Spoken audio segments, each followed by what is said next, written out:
Thanks for making the Locked On Ole Miss podcast your first listen every day. We are, in fact, free and available wherever you get your podcasts, including YouTube. So do us a favor, sign up to the YouTube channel by subscribing, hit the bell for notifications, comment, upvote, all of that good stuff. And if you want to take it a step further, if you just want to leave a tip for the show, join our Subtext community. The link is down in the description as well. I'm here with Tom Vanderford for his weekly segment on Ole Miss sports. And Tom, before we get started, Stephon Wynn, the transfer from Nebraska, has committed to Ole Miss. So that's two defensive line players that Ole Miss has gotten in a week. There's one more to go for this to be a truly dream week for what they can do on the defensive line. Because, I mean, we're going to talk about this. They needed help on the defensive line for depth. They needed that issue. They weren't looking for a J.J. Pegues. They were looking for somebody like Stephon Wynn, a Kello Stone. That is what they needed. And linebacker, honestly, people are going to freak out when I say this. We're kind of good at linebacker, especially with Centurion coming in. And then defensive back-wise with Deshaun Gaddy and the kid from Liberty and all that, we're in good shape. The defense is kind of coming together pretty well, man. Oh, I completely agree. I've been thrilled by our secondary additions and defensive line. Like you said, we probably need one more there. I would like another receiver. Mm-hmm. Hopefully, a kid from UTSA. If he's an All-American, so I'll take that. Yeah. I know he played, at a G5 level, but that doesn't bother me at all. We've had good success with G5 kids coming in through the transfer portal. Yeah, it's kind of funny that Trey Harris on the other side is All Conference USA. Zachary Franklin on the other side would be All Conference USA. It's like we've rated their All Conference team. Yeah, exactly. Exactly. And football's football. And, if you can get open, you can get open. You run good routes. And I'll be completely happy with Franklin. I really wanted Keon Coleman, but, hey, you don't get everything in life. No. Yeah. And whenever you're, going through this, people expect you to be devastated when you miss out on a kid. Why? Why worry about that? There's a top 5 list. Whenever you're not done, it's never a, hey, this is it. This is your last option. This is your last chance saloon. No, there's another name on the list that they can go to. The problem is if there was no other names on the list. Right. Absolutely. Anyway, changing the subject just a little bit before we come back to football. They're talking about a throwback game at the Tad Pad. And I saw. Yeah, and my thought is they need to talk to Andy Kennedy about coming back. He needs to bring UAB. He needs to be on the sideline for that game. Andy Kennedy has had as much use of the Tad Pad as anybody. Get Red Panda and the dog frisbee catching dogs. That somebody talked about that on Twitter today. Tad Smith's basically a convertible anyway. Hope it doesn't rain and just have fun. That's my opinion on this one.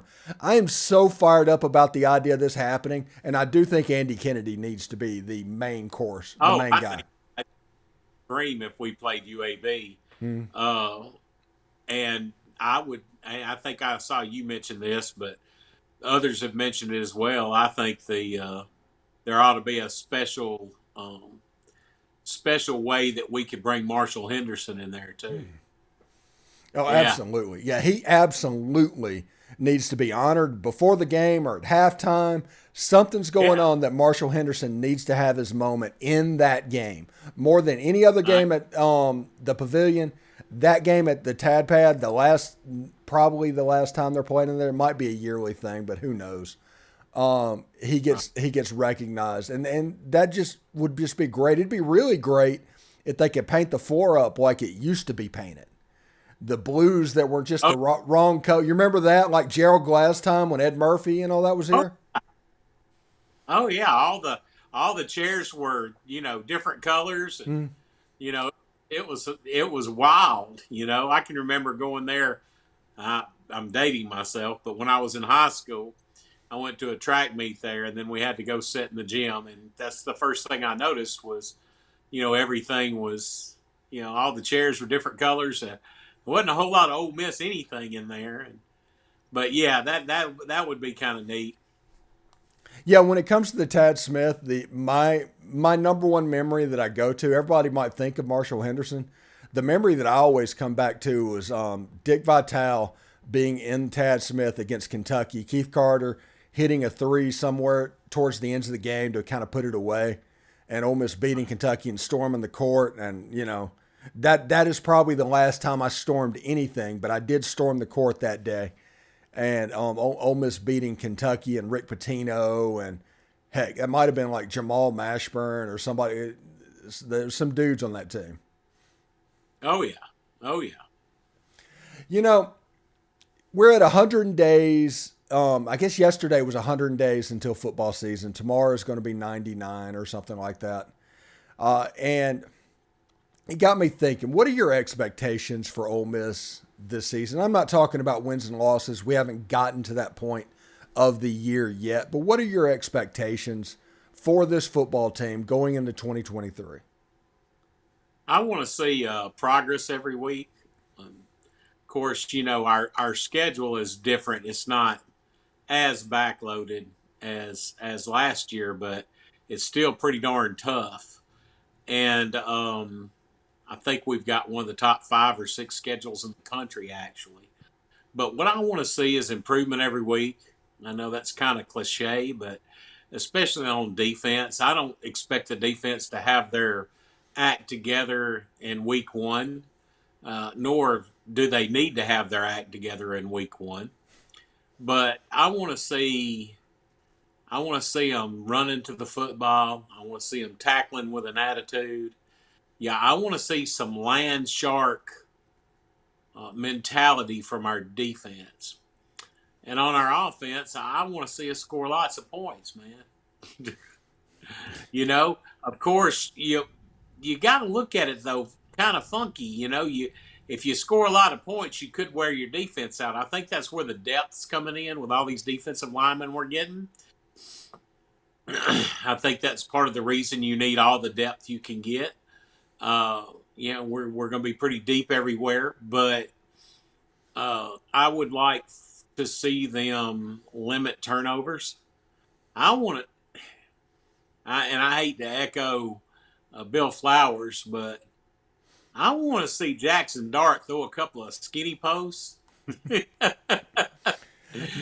want to see him utilize the middle a little bit.